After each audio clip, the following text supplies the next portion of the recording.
يا كريم هب لي من جفاء جلي كما رجاك من سن لم تجب رجاه. السلام عليكم ورحمة الله وبركاته. Ìkẹ́ Ọlọ́run Ọlọ́run kó máa bá gbogbo wa nìkan ní pátá àti gbogbo etí tó ń gbọ́ wa tẹni tí ń sọ. Èyí tí a tún fẹ́ gbọ́ lẹ́yìn náà ọlọ́mọṣẹ́ ṣe ní dáadáa fẹ́ni kọ̀ọ̀kan wa. Má ṣe ní ìbálẹ́jọ́ bú fún wa ẹni tó ṣe agbátẹrù ètò yìí ìwà lẹ́sìn. Àwọn náà ni Alhaji Kazeem Adébùkọ́lá Táíwò tí wọ́n jẹ́ Olú of Ajuraland ní ìrántí àwọn òbí wọn tí wọ́n ti kọjá lọ sí Al-Qiyama, Alhaji Mutajiru Kazeem àti bàbá wa Sáfìríyù Kazeem. Ọlọ́mọṣẹ́ àmúládé àdúrà aládé sàrà ọlọ́mọṣẹ́ àmúbá wọn Ọlọ́run. Bàbá wa náà tí wọ́n wà lórí àpèrè náà ọlọ́mọṣẹ́ fún ọlẹ́mì gígùn Ọlọ́run. Ọlọ́mọṣẹ́ kún wọn lọ́wọ́, ọlọ́mọṣẹ́ wà pẹ̀lú wa. Gbogbo èyí tí wọ́n lò ń bẹ́ Ọlọ́run jẹ́ kó jẹ́ dáadáa Ọlọ́run. Bó bá ti ń dàgbà Ọlọ́run jẹ́ káwa náà máa dàgbà sókè. Ọlọ́mọṣẹ́ gbàdúrà ẹnì kọ̀ọ̀kan Ọlọ́run. Àwọn ọmọ yín tí ẹ̀ ń gbọ́n gbogbo gbà tó mú ọ̀rọ̀ Ọlọ́run yìí wá náà síwájú ṣe ti yín. Òun náà ní Chief Imam orílẹ̀ Ìgbòrè Central Mosque ní ìlú Àjùrà, Abdulwasin Sauban. Ọlọ́mọṣẹ́ kún lọ́wọ́, ọlọ́mọṣẹ́ wà pẹ̀lú ọmọ náà, ọlọ́mọṣẹ́ jẹ́ ó dàgbà, ọlọ́run jẹ́ ó ní àlùbáríkà. Gbogbo àwọn asátìsá wa tí wọ́n kọ́ wa pátá ọlọ́mọṣẹ́ wà pẹ̀lú ẹnì kọ̀ọ̀kan wa. Ibikíbi tá a ti mú ìmọ̀ gbogbo wọn lápapọ̀ ọlọ́mọṣẹ́ bá wa kún wọn lọ́wọ́, ọlọ́run wà pẹ̀lú wọn. Àwa náà ọlọ́mọṣẹ́ dúró ti wọ Ọlọ́run. Ohun tá ń bá níkàlẹ̀ náà níkànnì yìí náà òun náà ní ìwà lẹ́sìn. Ìwà lẹ́sìn à ń jẹ́ kó sọ fún wa Ànábì wa Muhammad sallallahu alaihi wasallam. Ó ń jẹ́ kó ṣàlàyé ọ̀rọ̀ Ọlọ́run fún wa pé kò sí ohun tá a ṣe inú ayé tó gbé o, kò sí ohun tẹ́dá ó ṣe inú ayé tọ́lọ́run ní padà san lẹ́san. Nítorí àkọlé ohun tá a sọ lẹ́yìn náà ni ẹ̀san. Ẹ̀san wà o, ẹ̀san ń bẹ. Ló ṣe jẹ́ pé àwọn ọmọ ènìyàn a gbọ́dọ̀ ronú dáadáa, ká ronú jinlẹ̀, ká rántí pé ìjọ kan la débí, a bọ́ wá sínú inú ayé yìí náà ní lójijì. A sì kúrò inú ayé baghtatan láì ní sọ fẹ́ni kankan.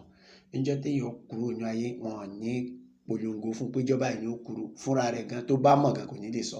Níjọ́ tó ń bọ̀ ẹnìkan ò mọ̀, wọ́n kàn mọ̀ pé à ń rọbí náà ni wọ́n sì rí pọ̀ bí ọmọ náà. Ọlọ́run bá wá jẹ́ kó yé wa pé gbogbo tẹ́ ẹ bá ṣe inú ayé o ló kéré ni ó pọ̀ ni ẹ̀san ń bẹ o. Ẹ jẹ ẹ̀san rẹ̀, ẹ gba ẹ̀san rẹ̀ inú ayé, ẹ tún rí ẹ̀san rẹ̀ inú sàárè. Tó bá ti gbangba Al-Qiyama ẹ tún wá kó èrè tó pọ̀ ń bẹ. Ẹni tọ́lọ́run bá ní kí tiẹ̀ bọ́ sí dáadáa kó má bá ẹnìkan o, wala yalumanna illa nafsik. Kó má blame ẹnìkan kó sì má bú ẹnìkankan àyàfi kó blame rẹ̀. Ẹni tí tiẹ̀ náà bá tún jásí tọpẹ́ nígbà kejì náà kó má yin ẹnìkankan àfi kó yin ara rẹ̀. Ọlọ́run bá sọ fún Ànábì wa Muhammad sallallahu alaihi wasallam ba'da bismillahir rahmanir rahim. Ọlọ́run man amila salihan falinafsihi wa man asaa fa'alayha wa ma rabbuka bis-zallami lil-'abid. Gbogbo àwa tá a já ṣáájú pátá Ọlọ́run bá ń bá wa sọ̀rọ̀. Gbogbo ẹni tó wà nípò, gbogbo ẹni tó wà láàyè kankan Ọlọ́run bá ń pè wá sákìyèsí ó ní man amila salihan falinafsihi. Ẹni tó bá ṣe dáadáa ní yín o, ọba ló jẹ́ ni, gómìnà ló jẹ́ ni, president ló jẹ́ ni, executive ló jẹ́, ìmáàmù ló jẹ́, làdáni ló jẹ́, èrò ẹ̀yìn ló jẹ́, ìwọ tí ẹ jẹ́ oyè kankan nínú ayé ṣùgbọ́n èèyàn ní ẹ nínú ayé Ọlọ́run ní man amila salihan falinafsihi. Ẹnikẹ́ni tó bá ṣe dáadáa ó ṣe fórí ara ẹ̀ ni o. Wa man asaa fa'alayha.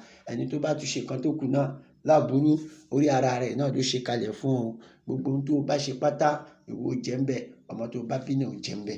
Nítorí pé ìlúgbò yìí táwa ń jẹ yìí náà nísìnyí àwọn òbí wa ló ṣe kalẹ̀. Wọ́n á ná ọmọ lágbájá ni bàbá rẹ̀ ò jẹ́ bẹ́ẹ̀ nígbà tí ń bẹ láyé. Èyí tí wọ́n náà bá ṣe kalẹ̀ wọ́n á nà ká sí wọn náà pé ọmọ lágbájá ni.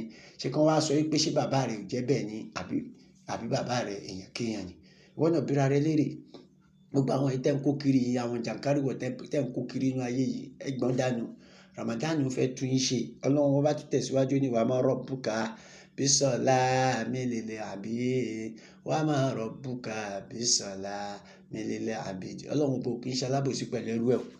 Ọlọ́run bò dẹ̀ sí ní ṣàbòsí pẹ̀lú ẹrú kan. Kò sí ohun tẹ́ ẹ fẹ́ fún Ọlọ́run tó fẹ́ mú ṣàbòsí. Kò níyàwó ní wa, kò lọ́mọ, ẹ lè bribe Ọlọ́run.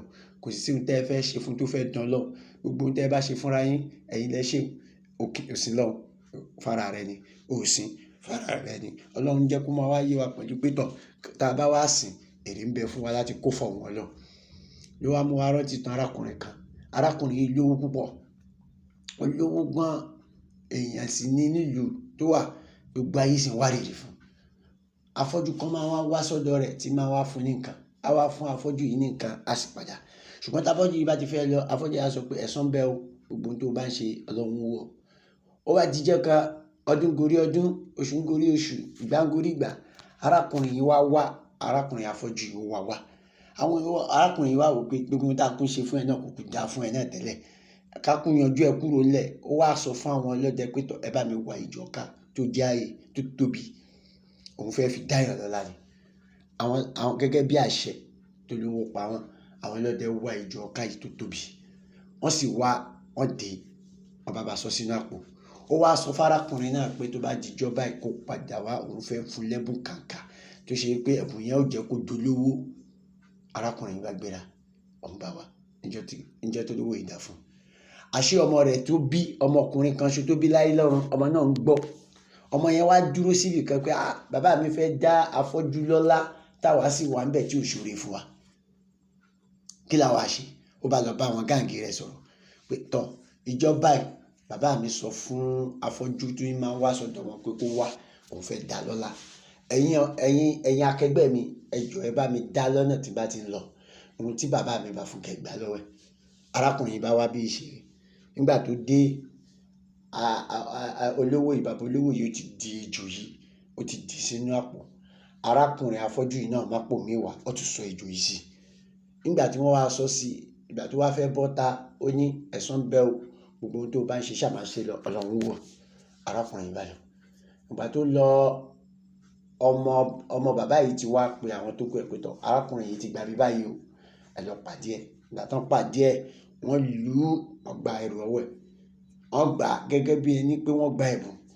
Àwọn wá pé síbi kan, wọ́n wá pe ọmọ bàbá yìí pé iṣẹ́ tó rán wa ti jẹ́ o, àti bẹ́ẹ̀ gbẹ́rù rẹ̀ síbi kan lọ́gbìn. La ilaha illallah Muhammadur Rasulullah sallallahu alaihi wasallam. Ọmọkùnrin yìí bá gbé ẹrù yìí wọlé. Nígbà tó gbé wọlé, ó tilẹ̀kùn, inú rẹ̀ ń dùn fẹ́ pé bàbá mi fún yàn ní adúrú ẹ̀bùn báyìí, táwọn ọmọ rẹ̀ sì ń sọ́fà tó yẹ kó fún wa. Arákùnrin bá dúró, ó ṣàwọn àbẹ̀, ó ṣe fàájì lọ, inú rẹ̀ ń dùn, ó ń ṣe mí ní jọjọ, inú rẹ̀ ń dùn, ó ṣàn fò sókè, ó ń fò sílẹ̀, ó ti gbàgbé pé ẹ̀san bẹ́. Arákùnrin bá lọ. Nígbà tí ilẹ̀ ṣú lálẹ́ tẹ́wọ́ pa tẹ́sẹ̀ pa, ló bá ara ṣílẹ̀kùn, ló wá sọ fún wọn pé ẹ̀bùn yìí máa tóbi gan, tí bàbá mi fi fún afọ́jú nírú ẹ̀bùn yìí.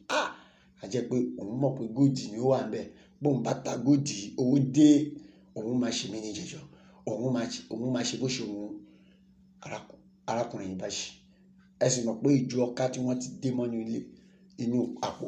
Ṣé ẹ sì mọ̀ pé ara ti kán, òun tiẹ̀ bó ṣe jàjàre pé ó rí àǹfààní pétọ̀, wọ́n tú múlẹ̀ báyìí, tọmọkùnrin náà tọwọ́ bọnú àpò náà, béjò yìí ṣe ṣan nìyẹn. Ṣíṣan tí ó ṣan kò tún ṣan lọ́nà kan, òun ṣàbẹ̀rẹ̀ sí ní ṣan pé kóun tiẹ̀ ráyè bọ́ta. Kò pẹ́, ariwo rẹ̀ ní bàbá rẹ̀ gbọ́. Bàbá rẹ̀ náà sáré ti wọlé, tí bàbá sáré wọlé, ejò yìí náà bá tún ṣan bàbá. Ṣíṣan tó wá ṣan bàbá yìí, àwọn èèyàn tán sáré wá pàákìràkìtà, gbogbo wọn bá sá káàkiri, ejò yìí bá ṣan àwọn méjèèjì. Kí bàbá yìí tó wá kú, ó wá rántí àyàtà kàtàn pé wọ́n ní amílà sọ́ọ́lẹ́yà falinafsihi wa man asaha fa'alayha wa ma rabbuka bisollamil lil abid. Ó wá rí i pé àṣé òun ti fọwọ́ ara òun ṣe ra òun nítorí pé ojú kòkòrò. Àṣé téèyàn bá ń ṣe bẹ́ẹ̀ náà lẹ́lòmíì inú ayé, a máa ṣoore fún yàn pé aṣáàbò ẹni ká lè pa ẹ̀jẹ̀. Tó bá lọ rò pé ohun tó kó kalẹ̀ fún, tó bá lọ mẹ́lì omi nǹkan, ìyẹn ni ká wò. Ọlọ́mọṣá wà pẹ̀lú ẹnì kọ̀ọ̀kan wa. Inna hadhihi tazkira, eléyìí ni wá sí tèmi. Faman sha'a ittakhadha ila rabbihi sabila. Ọlọ́mọṣá ṣe lọ́nà fún wọn lọ, ọlọ́mọṣá ṣe ní dáadáa fún ẹnì kọ̀ọ̀kan wa. Ẹni tó ṣagbátẹrù ètò yìí, àwọn náà ni Alhaji Kazeem Adébùkọ́lá Táíwò, tí wọ́n jẹ́ olóòfà Jurala ní ìrántí àwọn òbí wa, ìyá wa Mutajiru Kazeem àti bàbá wa Safiru Kazeem. Ọlọ́mọṣá mú ládàdúrà ládàsára, ọlọ́mọṣá mú bá wọn lọ, ọlọ́run fún wa léèyàn rí wá réwù, ọlọ́run wá ṣe wa náà léèyàn rí. Òun ọmọ yín tí ẹ̀ ń gbọ́, òun náà ní Chief Imam orílẹ̀-èdè Central Mosque Nílájùrà, Alfa Abdulwasin Thawban, Allahu Jalla Sana'u fil mulki wal malakuti, Allahu laisa siwahu.